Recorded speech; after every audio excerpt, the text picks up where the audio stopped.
Salam YouTube, bienvenue à tous, bienvenue sur ma chaîne. On s'attaque au 47, le coronavirus. C'est d'actualité. Euh, Moi, ce que je vois, c'est on a une div principale. On va peut-être utiliser des spans. Les spans, ils seront en dehors de la div, à mon avis. Si on a besoin d'aide, je suis branché sur chat GPT. C'est d'actualité et ça aide beaucoup. Sinon, j'ai toujours le MDN. Voilà. Donc, on a Google de toute façon. Alhamdulillah. Merci à tous mes abonnés de me suivre. Donc c'est une vidéo qui est pas préparée. Ça va prendre un peu de temps. Voilà, donc faut pas vous étonner quand je fais des ajustements et tout, c'est pas préparé. Et voilà, bismillah, c'est parti. Donc la première des choses, eh ben, on va centrer la div.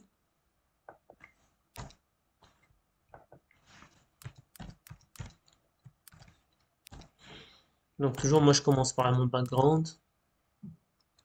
J'évite l'autocomplétion, comme d'habitude. Ça nous évite bien des galères. On commence à connaître les choses par cœur après. Donc c'est intéressant. Le display flex. Et puis à force de taper, ça devient automatique. Justify content. Donc c'est toujours la même chose pour centrer une div. Justify content center et align items center. Normalement, il faut aussi définir le width et le height. Donc le width c'est en 100% et le height c'est en 100 VH. Là c'est automatique sur CSS Battle. C'est une petite précision. Alors, notre couleur, on va la changer direct pour la div.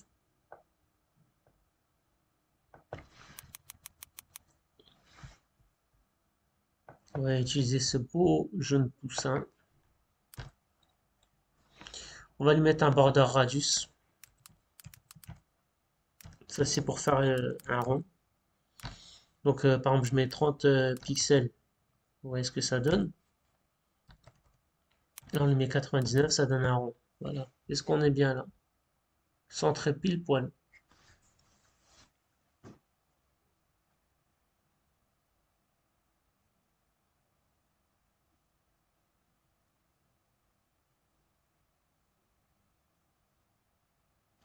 On va lui mettre une position relative puisque on va utiliser div before et div after. Donc notre page, notre body, il est déjà en relatif. Ce qui fait que tout ce qui est à l'intérieur en absolute, il se réfère à notre relatif. Donc là, notre div, on va la mettre en relative pour que notre div before et after soit en absolute et soit relatif à notre div. J'espère que vous avez compris. C'est-à-dire que le before et le after, ils vont dépendre de notre div au niveau de l'emplacement des objets. Donc position relative. Je vous invite à aller voir des tutos sur YouTube. Vous mettez position relative, CSS position relative et ça va vous expliquer plein de trucs, Inch'Allah. Je ne l'ai pas fait moi cette vidéo là, parce qu'il y a Graphicart qui a fait une très bonne vidéo. On continue, on continue. Ok, donc maintenant ce qu'on va faire,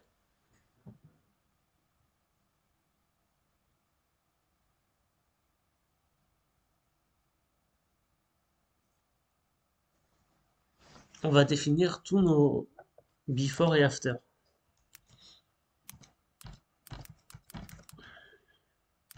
Donc ça sera commun à tous les before et tous les after. Évidemment le content, il est toujours vide. Position absolue comme d'hab.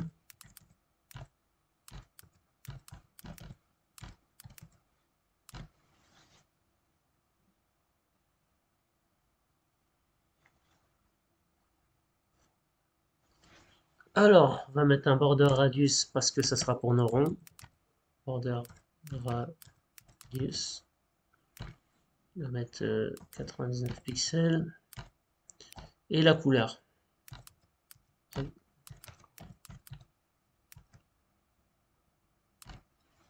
Background, c'est celui-là. Voilà.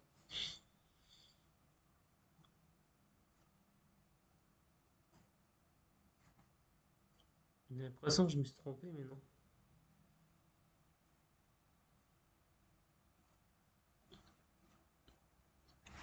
Je me suis pas trompé. Ensuite, on va s'attaquer à notre div before.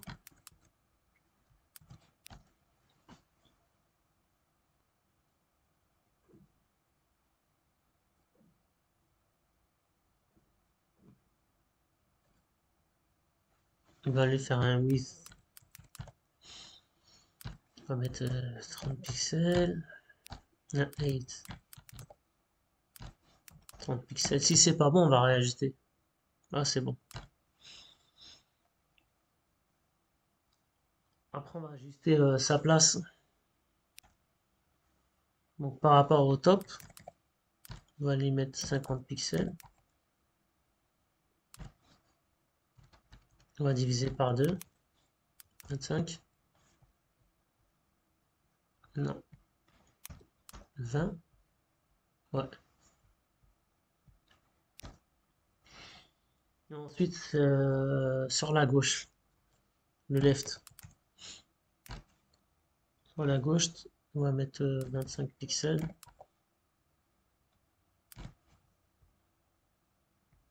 Peut-être un chouïa. Ah ben ils nous ont facilité les choses. Ok, c'est bon.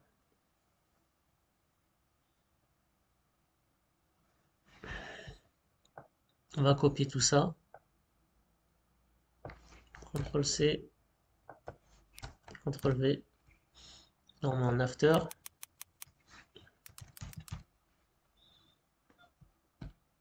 Euh...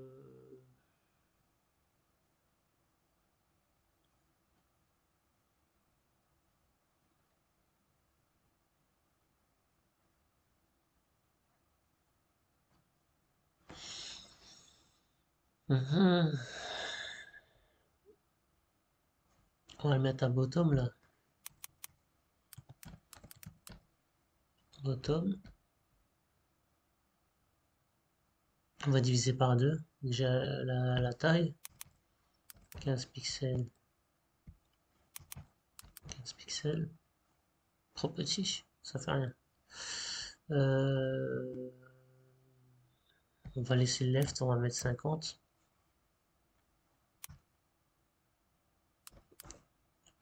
40 peut-être. Euh,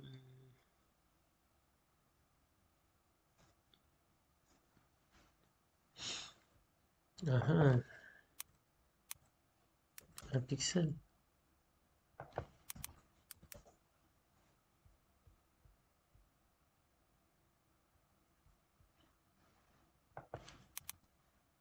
15. Ouais. Oh, il est bien là, on s'en fout. Il est bien. On va utiliser un body.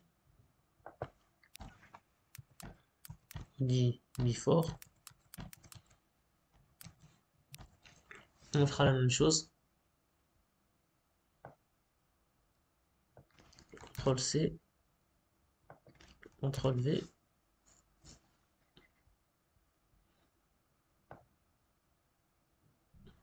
Sauf que lui, il est complètement à l'est.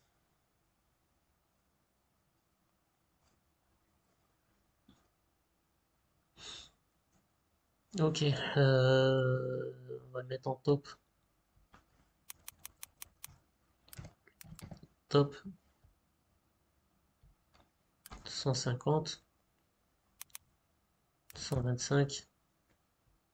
Et le left, on va le mettre à 150.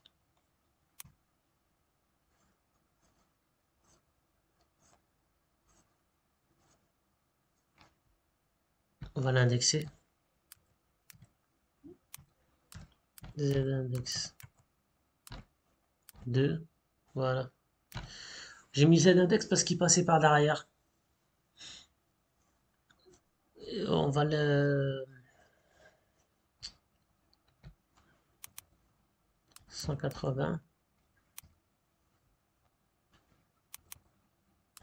200, 220. Il est trop grand, on va mettre 10. Vous voyez, c'est vraiment que des petits ajustements, hein. 10. Ah, on y est presque.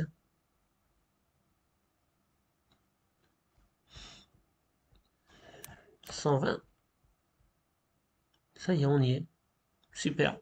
Good. Look at that. 3 spans. On va mettre 3 spans pour ça. Un, 2 et 3. On va mettre 3 spans juste en bas. Donc, span.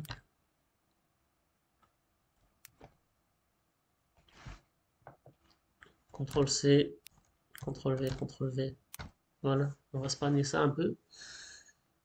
Ils seront tout seuls.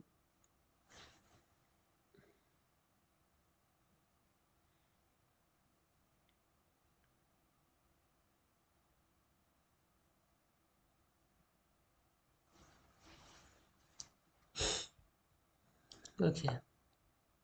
Donc on va définir notre span. Donc là, le span, on va le définir. Il sera en position absolue. Comme ça, on le placera par rapport à notre body.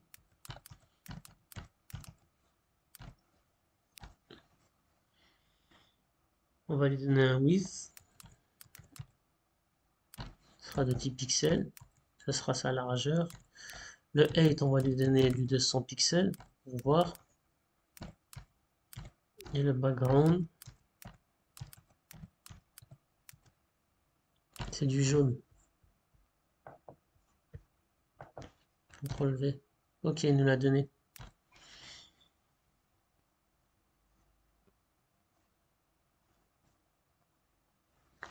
On va lui donner border radius. Border radius. On va 10 pixels. Il est trop grand, je crois. 150.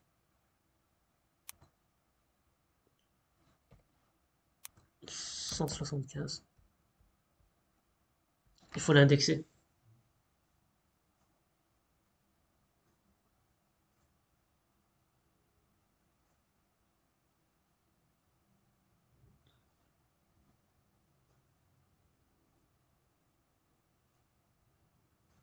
Il faut l'indexer.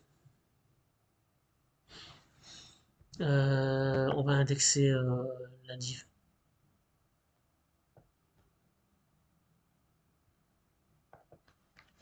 Donc div, z-index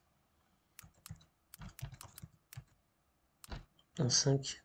En 5. Et l'autre, on mettra en 10. Voilà, il est indexé, ça y est. Pourquoi on l'indexe? Pour qu'il passe derrière. D'accord. Ensuite, notre span, il est bien placé. Mais il faut juste le remonter un peu.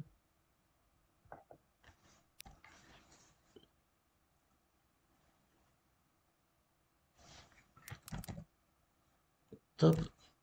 50 pixels. Je suis tombé direct dessus. Trop bien. Voilà.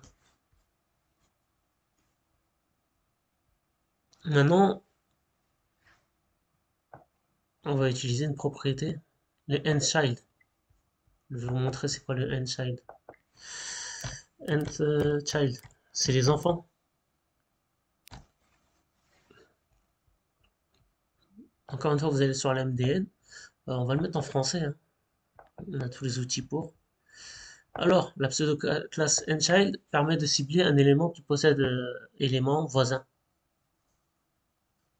au même niveau avant lui dans l'arbre du document pour des valeurs. Bon, ça veut rien dire tout ça sert à bien. Faut voir les exemples.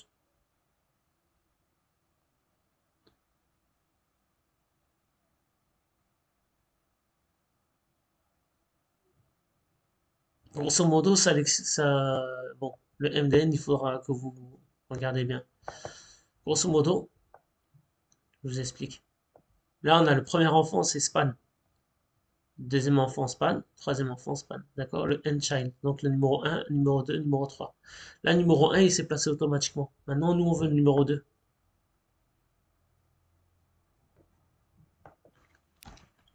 Et ce qui est bien, c'est qu'on va pas...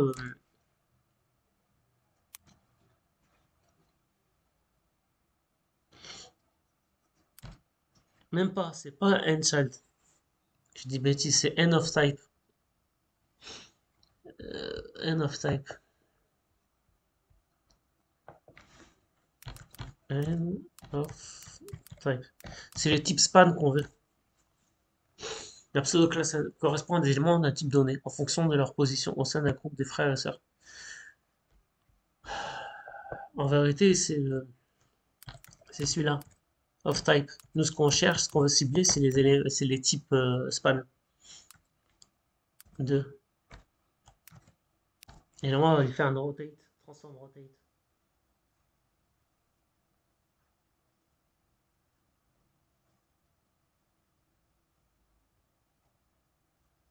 Donc, transform,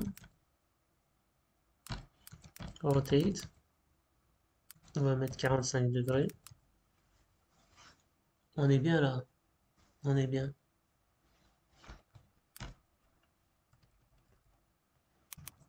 60.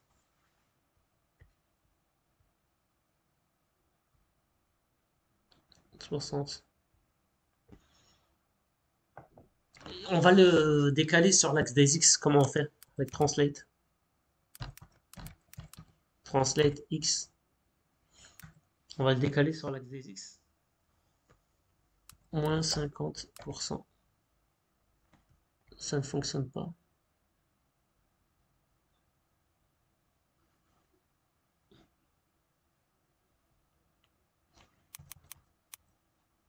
Moins 10 pixels. Non. Dans ce cas, 10 pixels. Très très bien. Il est légèrement trop grand, je trouve. Ça fait rien, on s'en fout.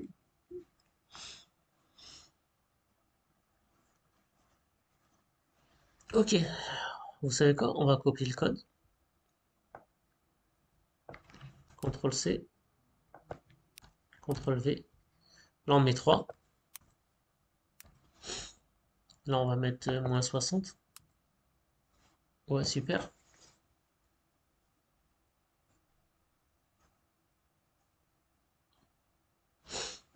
Là, on va lui mettre moins 10. Ouais, et on va décaler en Y. Translate Y. On va mettre 10 pixels.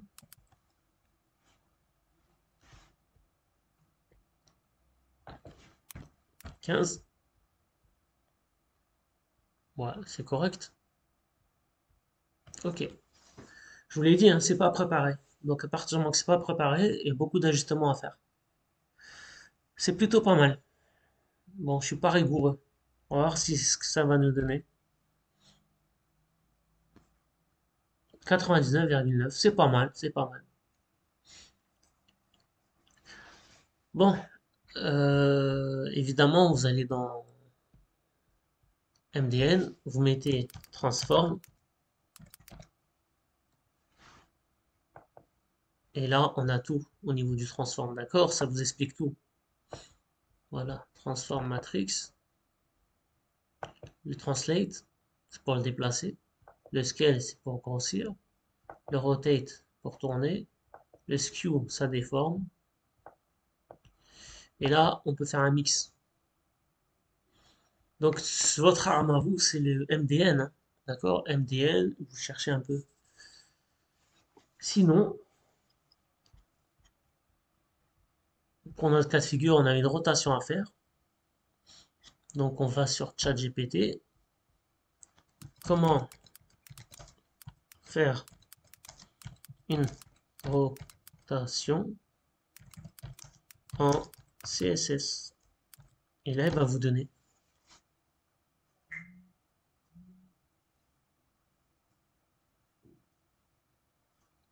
Donc, alhamdulillah, on a tout ce qu'il faut pour travailler. On a tout ce qu'il faut pour travailler. Network error. Ok, on recommence. Il y a un problème de...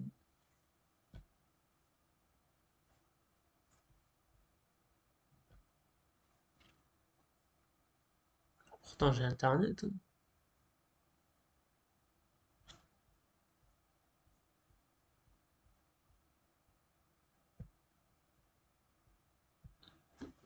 On va lui mettre un autre truc tout simple. On va aller faire rotation en CSS. Submit.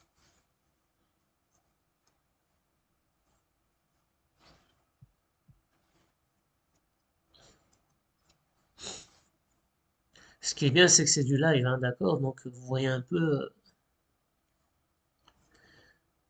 c'est pas encore bien en place ChatGPT, mais je vous assure que c'est hyper utile. On en a trop besoin. Donc là, il fait le cours et il vous explique un peu. Je vais vous laisser sur ça. Moi, je vous dis à la prochaine fois, Inch'Allah. Abonnez-vous, likez, c'est gratuit. Merci à tous.